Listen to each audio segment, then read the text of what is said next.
Hi, இன்னைக்கு பார்க்க போகிறது வந்து இமிட்டேஷன் பை பிளாட்டோ.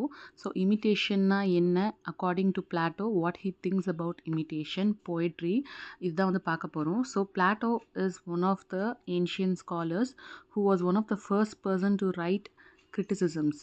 ஸோ இவரை வந்து ஒரு கிளாசிக்கல் கிரிட்டிக்னு சொல்லலாம். இவர் எழுதின இந்த ஒர்க் வந்து கிளாசிக்கல் கிரிட்டிசிசம்ஸில் நம்ம டிஸ்கஸ் பண்ணுறோம். ஸோ இது வந்து பார்த்திங்கன்னா பிளாட்டோவோட viewpoint on writing poetry, what is imitation according to him, what is art according to him, அவர் சொன்ன அவர் கிரிட்டிசைஸ் பண்ண திங்ஸில் இருக்கிற கீ பாயிண்ட்ஸ். ஸோ இந்த ரீபப்ளிக் அப்படிங்கிற ஒர்க் வந்து they are like lot of books in this. So நம்ம வந்து we are not gonna read line by line. இதில் அவர் சொல்லியிருக்க கீ பாயிண்ட்ஸ் மட்டும் தான் நம்ம பார்க்க போகிறோம். So it's easier for us to remember. ஓகேவா? ஸோ ஃபர்ஸ்ட் வந்து பிளாட்டோவோட ஒப்பீனியன் தான் இது. So whatever it is, Plato believes art is an imitation. So already பார்த்தீங்கன்னா பிளாட்டோ வந்து ஆர்ட் வந்து ஒரு இமிட்டேஷன் அப்படின்னு சொல்கிறாரு, which is like mimesis. Mimesis அப்படிங்கிற ஒரு க்ரீக் வேர்டு வந்து இமிட்டேட் பண்ணுறது அப்படின்னு அர்த்தம். ஸோ அக்கார்டிங் டு பிளாட்டோ என்ன சொல்கிறாரு அப்படின்னா வந்து ஆர்ட் அப்படிங்கிறது வந்து ஒருத்தரை பார்த்து ஒருத்தர் வந்து இமிட்டேட் பண்ணுறது அப்படின்றத அவர் பிலீவ் பண்ணுறாரு. ஓகேவா? ஸோ ஆர்ட் அப்படின்னா என்ன? Poetry, painting, theatre, writing are you create something from scratch. ஆர்ட்னா எல்லாமே உள்ளே வர்றது தான். ஓகேவா? ஸோ ஒரு உண்மையாக இருக்கிற ஒரு விஷயத்தை பார்த்து இமிட்டேட் பண்ணுறது தான் ஆர்ட் அப்படின்னு சொல்கிறாரு. ஸோ ரியாலிட்டியில் இருக்கிறத பார்த்து இமிட்டேட் பண்ணுறது தான் ஆர்ட். ஓகேவா? ஸோ இது ஃபர்ஸ்ட் பாயிண்ட். செகண்ட் பாயிண்ட் என்னென்னா, பிளாட்டோ என்ன பிலீவ் பண்ணாருன்னு பார்த்தீங்கன்னா, நம்ம வந்து இப்போது ஃபார் எக்ஸாம்பிள் எனக்கு ஒரு டேபிள் செய்யணும் அப்படின்னா என்னோடய மைண்டில் ஒரு ஐடியா இருக்கும், இப்படி தான் அதை செய்யணும் அப்படி சொல்லிட்டு. ஓகேவா? அந்த மைண்டில் இருக்கிற அந்த ஐடியாவை வந்து பிளாட்டோ வந்து ஸ்பிரிச்சுவல் ஃபார்ம் அப்படின்னு சொல்கிறார். ஓகேவா?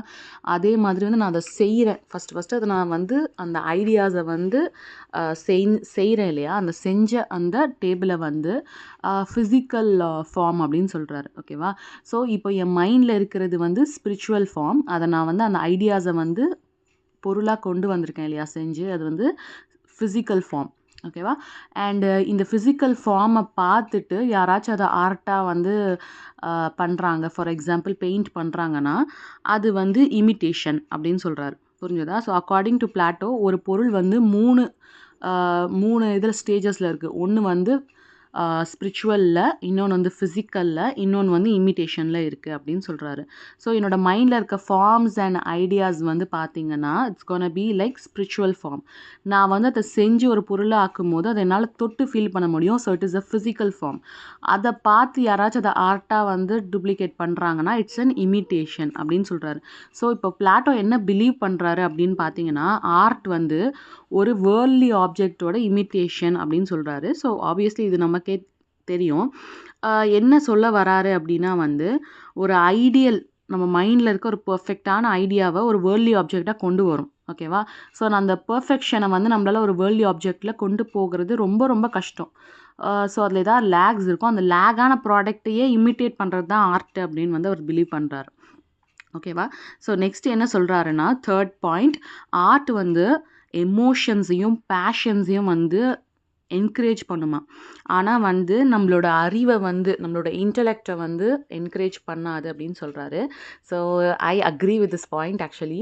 ஸோ இப்போ நம்ம ஒரு படம் பார்க்குறோம், இல்லை ஒரு பயங்கரமான ஒரு ஆக்ஷன் மூவி பார்க்குறோம், ஒரு ஹாரர் மூவி பார்க்குறோம், வாட் எவர் இட் இஸ், நம்ம வந்து அந்த எமோஷன்ஸில் அந்த ஃபீலிங்ஸ், பேஷன்ஸ் வந்து நமக்கு எவோக் ஆகிடும். Okay? So we lose our intellect. நிறைய லேக்ஸ் இருக்கும், லாஜிக்கல் லேக்ஸ் இருக்கும், but we forget it because அந்த ரஷ், அந்த அட்ரினலின் ரஷ் வந்து அந்த படம் நமக்கு அதிகமாக கொடுக்கும். ஓகேவா? ஸோ நம்ம வந்து அந்த என்ன சொல்கிறது, அந்த ஹையை ஃபீல் பண்ணுவோம். ஒரு பாட்டு கேட்குறோம், அப்படியே ஃபுல் சவுண்டில் வச்சு ஹெட்செட்டில் வந்து கேட்குறோம். So we feel the rush இல்லையா, அந்த பாடியில் அந்த அட்ரினலின் ரஷ்ஷை நம்ம ஃபீல் பண்ணுவோம். We don't think about the logic at all. அதே மாதிரி ஒரு கவிதையாக இருக்கட்டும், இல்லை ஒரு ஒரு ஸ்டோரியாக இருக்கட்டும், ஒரு பிளேவாக இருக்கட்டுமே, ஒரு ஹீரோ இருந்தார், அவருக்கு வந்து லைக் ஒரு பாகுபலி மூவியே இருக்கட்டுமே, like he had a power of so much of men, அவரால் வந்து அதெல்லாம் it's not logically possible at all. அந்த லாஜிக்கே நம்ம யோசிக்க மாட்டோம். We just indulge into the feeling of that. ஓகேவா? ஸோ அவர் வந்து சொல்கிறாரு, உங்களை வந்து அல்டிமேட்டான ட்ரூத் என்னமோ அதை யோசிக்க விடாது இந்த எமோஷன்ஸ் அப்படின்னு சொல்கிறாரு. ஸோ யார் வந்து இன்டலெக்சுவலாக இருக்காங்களோ அவங்களால மட்டும்தான் உண்மையை கண்டறிய முடியும். ஸோ இந்த மாதிரியான ஆர்ட்ஸ் எல்லாமே வந்து பேஷனை தான் இக்னைட் பண்ணுது, அறிவுக்கான ஒரு டேக்அவேஸும் இதில் இல்லை அப்படின்னு சொல்லி தான் இவர் வந்து சொல்கிறாரு. This is the third point. அதாவது ஆர்ட்ஸ் என்கரேஜஸ் எமோஷன் அண்ட் நம்மளை வந்து இன்டலெக்டை விட எமோஷன்ஸ் அதிகமாக வந்து ட்ரிகர் பண்ணுது. நெக்ஸ்ட்டு வந்து அல்டிமேட்டான ரியாலிட்டி.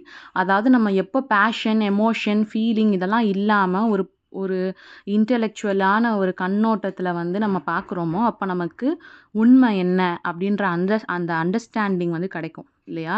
ஸோ அந்த மாதிரி அண்டர்ஸ்டாண்டிங் கிடைக்கிற அந்த ஃபிலாசபர்ஸ் எல்லாம் இருக்காங்க இல்லையா?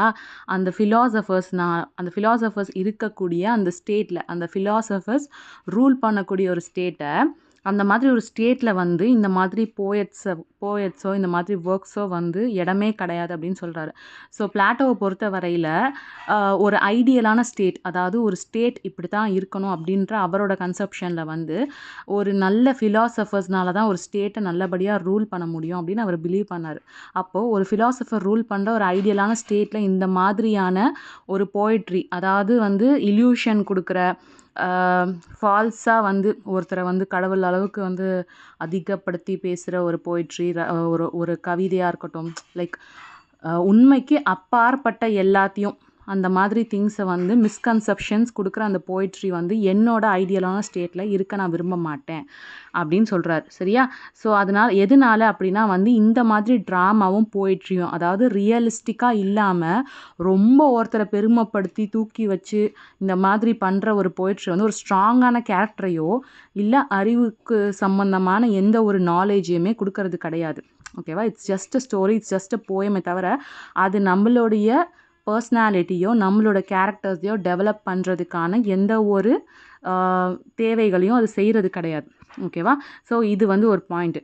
நெக்ஸ்ட்டு வந்து என்ன சொல்கிறாங்க அப்படின்னு பார்த்தோன்னா, ஒரு போயட்ரி அப்படின்னு பார்த்தா கூட ஒரு ஹோமர் இருக்கார் இல்லையா, க்ரீக் போய்ட், அவரோட போய்ட்ரியை வந்து ஒரு எக்ஸாம்பிளாக வச்சு சொல்கிறாரு. காடு, ஹீரோஸை பற்றி பேசுகிறாங்க. ஓகேவா? ஸோ அந்த ஒன்று காட்ஸை பற்றி இருக்குது, இல்லை ஹீரோஸை பற்றி இருக்குது. ஆனால் அவங்க போயட்ஸில் பார்த்தா அவங்களுக்கு ஏதாச்சும் வந்து ஒரு மாரல் வீக்னஸ் வந்து சஃபர் பண்ணுறாங்க.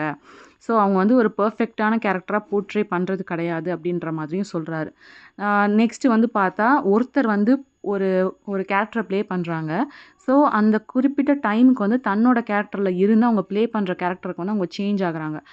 இப்போது ஃபார் எக்ஸாம்பிள் இப்போ நம்ம ஷேக்ஸ்பியர் டைமில் பார்த்தோன்னா ஒருத்தர் வந்து அதே ட்ராமாவை வந்து ரிப்பீட்டடாக ப்ளே பண்ணிக்கிட்டே இருப்பாங்க. ஓகேவா? மக்கள் அதை பார்த்து முடிக்கிற வரைக்கும். ஸோ இப்போ வந்து வேரியஸ் ஆக்டர்ஸ்லாம் கிடையாது, ஒரே ஆக்டர் தான் இப்போ ஒரு குரூப் ஆஃப் மென் தான் ப்ளே பண்ணுவாங்க. அந்த ஈவில் கேரக்டரில் இருக்கவங்க ஈவில் கேரக்டராக ப்ளே பண்ணிகிட்டே இருப்பாங்க. ஸோ வாட் ஹேப்பன்ஸ் இஸ் அவங்களுடைய நல்ல குணங்களை இழந்து அந்த ப்ளே பண்ணுற கேரக்டரோடைய குணங்களுக்கு மாறுறதுக்கான வாய்ப்புகள் அதிகம். Because they keep on playing the role. ஓகேவா? ஸோ இது வந்து படம் கிடையாது, ஒரு வாட்டி ப்ளே பண்ணிவிட்டு அப்படியே விட்டுட்டு போகிறதுக்கு. தே கீப் ஆன் டூயிங் இட் இல்லையா? ஸோ அப்போ வந்து ஒரு மாரல் டிகிரேடிங் எஃபெக்ட் கொடுக்குது. போய்ட்ரி வந்து நல்லதை மட்டும்தான், போய்ட்ரி ஆர் ஆர்ட்ஸ் நல்ல விஷயங்களை மட்டும்தான் ப்ரொமோட் பண்ணணும். பட் இது வந்து பார்த்திங்கன்னா ஒரு டீக்ரேடேஷன் கொடுக்குது. ஓகேவா? ஸோ அதனால் வந்து ஈவில் கேரக்டர் ப்ளே பண்ணுறவங்க வந்து ஈவிலாக போகிறதுக்கான சான்சஸ் வந்து அதிகம். ஸோ திஸ் இஸ் லைக் நம்ம ப்ளே பண்ணுற கேரக்டராகவே நம்ம மாறிடும்னு சொல்லுவாங்க பார்த்தீங்களா? எனக்கு ஞாபகம் இருக்குது, இந்த படம் வந்ததில் பத்மாவதின்னு நான் நினைக்கிறேன். அதான் பத்மாவதி மூவியில் வந்து ரன்வீர் சிங் வந்து வில்லனாக ப்ளே பண்ணியிருப்பார். ஓகேவா?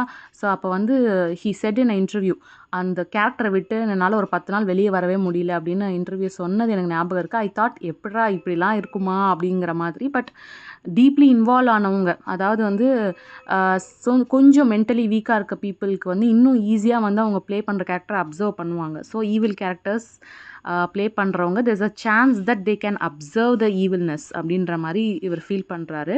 ஸோ நெக்ஸ்ட் வந்து பார்த்திங்கன்னா உண்மைக்கு புறம்பான ரெப்ரசன்டேஷன், அன்ட்ரூத்ஃபுல் ரெப்ரசன்டேஷன் டு ரியாலிட்டி. இப்போ போயம் நடக்கிறதுலாம் நிஜமாக நடக்குமா, இல்லை பெரிய பெரிய ட்ராஜடிஸ், ஸ்டோரிஸ் இந்த மாதிரி நடக்கிறதெல்லாம் உண்மை வாழ்க்கையில் நடக்குமா? நடக்காது. ஓகேவா? ஸோ இதெல்லாம் வந்து பார்த்திங்கன்னா வந்து நீ வந்து ஒரு நிலவு மாதிரி, நீ வந்து அது மாதிரி இது மாதிரின்னு சொல்லலாம். We are not gonna change. நம்ம என்ன நிலா மாதிரி இருக்குமா பார்க்குறதுக்கு? அது வந்து ஒரு வருணனை, இது உண்மைக்கு வந்து புறம்பானது அப்படின்றது வந்து அவர் பிலீவ் பண்ணுறாரு. ஓகேவா? ஸோ அதனால் வந்து அதுக்கு ஒரு எக்ஸாம்பிள் குடுக்குறாரு. என்ன சொல்றாருன்னா, ஹோமர் இருக்காரு இல்லையா? ஹோமர் வந்து ஒரு மிலிட்ரி ஜெனரலும் கிடையாது. அவருக்கு வந்து அவர் ஒரு டீச்சரும் கிடையாது. ஆனா அவரோட வொர்க்ஸ் எல்லாம் பார்த்தீங்கன்னா, ஆ போர்ல சிறந்த ஒரு ஒரு ஹீரோவ காட்டுவாரு அவரோட வொர்க்ஸ்ல. அப்படி இல்லன்னா வந்து நெறைய விஸ்டம் அட்வைசஸ்லாம் குடுப்பாரு. பட் 2த்துலயுமே அவர் ட்ரெயின்டான பெர்சனே கிடையாது அப்படின்னு சொல்றாரு. ஸோ இந்த மாதிரி இருக்கும்போது நெறையா மிஸ்இன்டர்பிரிட்டேஷன்ஸ் நடக்குது. உண்மைக்கு அப்பாற்பட்டு அதாவது ஒரு விஷயத்த நான் எக்ஸ்பர்ட்டே இல்ல. ஆனா நான் எக்ஸ்பர்ட் மாரி அட்வைஸ் பண்றேன் அப்படிங்கிற மாரி. ஸோ இந்த மாதிரி வந்து தகுதியற்ற ஒரு ஆர்ட்டா இருக்கட்டும், போயட்ரியா இருக்கட்டும், இந்த மாதிரி இருக்க போயட்ஸ வந்து இந்த சொசைட்டிலருந்து பேனிஷ் பண்ணணும் அப்படின்னு சொல்றாரு. ஓகேவா? ஸோ ரீபப்ளிக்ல இமிட்டேஷன பத்தி பிளாட்டோ சொன்ன கீ டேக்அவேஸ் வந்து இதுதான். ஓகேவா? நம்மளால வந்து அப்படியே வந்து அந்த புக்ஸ வந்து லைன் பை லைன் படிக்க முடியாது. So I am giving you the key takeaways. இது இருந்தா போதும் ஒரு 10 மார்க் கொஸ்டின எலாபரேட் பண்ணி எழுதுறதுக்கு.